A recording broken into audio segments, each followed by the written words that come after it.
Arum Lily. Of the day started and I was allowed out for breakfast. But afterwards I went to my room because I was grounded. The worst part was a week ago Nick confiscated all my toys. So all I could do to occupy my time was to sit and watch the front yard to entertain myself. I always enjoyed watching the Indian myna birds. Even though they are pests. It's just I love dinosaurs. And the Indian myna birds behave like how I imagine that dinosaurs would move around. Grandad's truck was out the front yard. What transpired next made me laugh. Our cat Patches was stalking the yard. He is a black cat who would dart around the yard. Now this is what unfolded. The Indian myna birds were heckling Patches. But he is a very smart cat. So they started swooping him. So next he darted under Grandad's truck. And then the birds, not being able to alter their flight, hit the side of the truck. And this was the moment Patches was waiting for. He jumped back out and he scooped up a couple of birds, crunching and cracking the hollow bird bones. This is a breakfast fit for a cat, tasty yum. Now I saw that Nicholas heading off to his business networking group. Now I am excited because when Nick is out, Mum will pretend she doesn't know I am grounded. But she knows I am grounded. She just doesn't have the heart to send me back to my room. Now is time to play. So me and James started playing a card game. We invented it, a monster fighting card game. With magical creatures, warriors and wizards. And this went on for a while. I could never win even when I cheated. Next we sat for lunch, a little cheese and bread. Then while seated munching away we started talking about Washington Rock. And at this time it is a week until we board our airship to America. James was very excited but I could tell he was tiptoeing around the subject. And this was unlike James, he told me everything. But it must be a secretive place. But the excitement was building because it is just 1 week until we board our airship for Washington. It will be a 74-hour trip via a Zeppelin. It is August 21st. I felt so proud because Mum just said the extended family on my mother's side, grandma's, is coming to visit due to my admission. And she is Nana to us kids. So I ran to my room to draw a picture for her. The trip will take them about 24 hours. They live in Queensland, Brisbane, Everton Park, Australia. Our step-granddad and our Aunt Penny Greentree. Penny was a little over 2 years older than my oldest sister. It was a hard to navigate situation. Do we treat her as our aunt? Do we treat her as a sibling or friend? To us it is still up in the air. On another subject, Nicholas arrived home while I was in my room. I was drawing. It is about 6 p.m. I counted myself lucky he will be none the wiser. And quicker than I could compose myself he opened my bedroom door. He was apologetic and very kind in this moment. He said I can come out and interact with the family. So I felt guilty but I tried not to let it show. So we all sat for dinner. We ate lamb chops and potato and broccoli. As a kid I called broccoli little trees. I butter my vegetables up. Food for me at this time was the best thing in the world. And I always had an appetite at the drop of a hat. So full and satisfied we put our heads on the pillows and slept very well. So me and James thought of a way to welcome Nan, Penny and Pa. James hit the nail on the head: flowers. So we set out to find flowers. And I thought to myself that I have seen a perfect flower at the other side of a steep embankment. It was a Arum Lily, a white bell-shaped flower. It was hard to get to. I had to climb and shuffle to get it, but it was worth it. James even decided the Arum Lily to be the centerfold. I was very proud. Again James said I have an eye for this sort of activity. But now when done it was about 4 o'clock, so we sat for a small lunch. It was a late lunch at that. Eggs and bacon. And then about 2 hours after lunch Nan, Penny and Pa arrived. I showed Nan my drawing.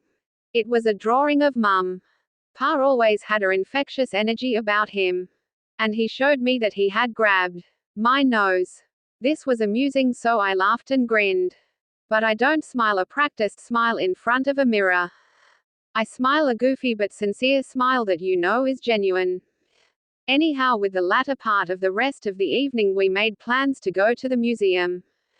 That we made as the plan for tomorrow.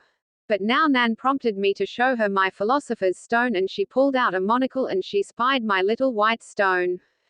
So we got our hugs and kisses from Pa, Nan, Grandad, Dad and Mum, and off to bed we were off. Me, Marin, Marge and James were so excited that it took a while of talking before we could doze off.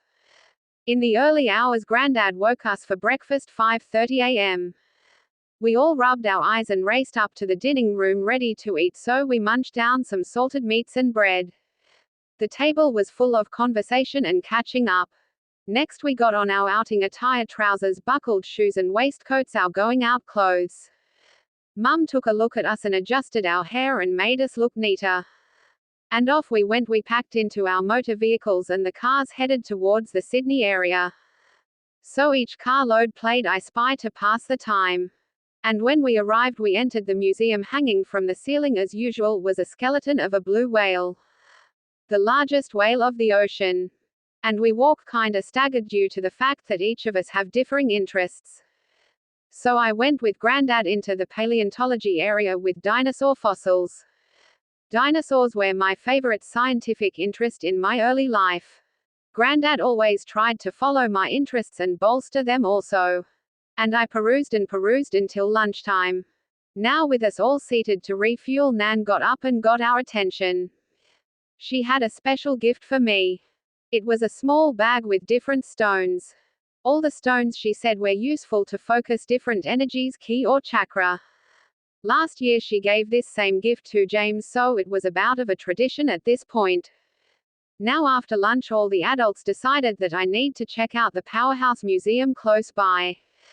While we were there Grandad gave me a list of blueprints for engineering and differing mechanical machine types, petrol-powered, steam-powered and everything that at this time was cutting-edge technology. So I placed his gift in my knapsack. Also Mum put the bag of energy crystals in there also. I can't really explain what I felt. It was like there was a bubble in my stomach. And it rised into my chest and heart. It made me feel cocky. By the time we got home it was 7:30 p.m. Mum and Nan went to work in the kitchen. And they started clucking banter back and forth. Tonight was going to be bangers and mash for dinner. It was all ready to eat by 8:30 p.m. Nicholas decided we could all go to bed late as a treat. He pulled me aside and asked to have a look at the motor vehicle blueprints. Because he has a passion for the motor vehicles. I obliged. He was thankful.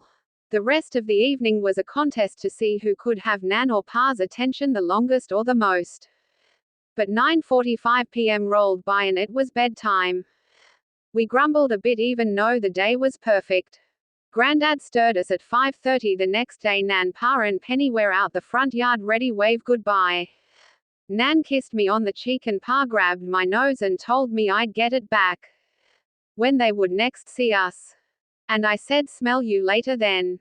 And we stood there in the front yard waving until they were gone. So with our spirits up so high we played tip, hide and seek or and 44 home all day. Up until the sun got low. We got inside spent. So Mum poured us a couple of baths. It was the perfect temperature and my sore muscles melted in the heat. We came out of the bath greeted by dinner, a hot chicken. Poor Grandad does not like chicken, so he buttered some bread. And another night passed in blissful comfy bedding. Mum still would tuck me in every now and then. This was one of those nights. She gave me a kiss and told me that today was just for me, and I think I fell asleep with a smile on my face. And I woke the next day. It was like I have never slept so good in my life. I was woken by James. He woke me because our favorite radio show was on. It was a detective mystery show. The idea was everyone listening would make their best attempt to guess who was the murderer. James was so good at it. The show concluded, so we played chess until breakfast was up. The day is our chores day. I was the water boy, so I would fill the water tanks all day. I would go back and forth well to home. That was on the next property. James herded the small groups of animals we had into the barn to be sheared and milked. Marin would milk and churn butter. And Marge got to collect the eggs from the coop. We only stopped for lunch, which was milk and boiled eggs, and we kept it at until 5 p.m. and then we washed up and set the table. Poor Mum had a lot on her plate on chore day. Gardening and picking up supplies at the market. The upside to chore day is it was the best day for dinner, lots to choose from. Me and James would eat so much that we would be bloated and very stuffed to the point we would need to let out our belt. Sleep on this specific day was the deepest. Deeper than all the other days of the week. Friday. Now this is the day before we were to embark on our journey to Washington Rock. So slowly over the woke hours of the day me and James would pack. And we snuck as much preserved meats and foods into secret compartments of our bags that we could get away with. And we had to be careful due to the fact Mum had her impeccable sense of smell. And I swear she pretended she could not smell the jerkies and cheeses, biscuits and cakes we packed. Even though we were sure she could. Then the next day rolled around and I had nearly finished all my cakes. I felt silly. I am a fool when it came to pragmatism. So we got moving to the local airfield early and Mum kissed and hugged me with tears in her eyes.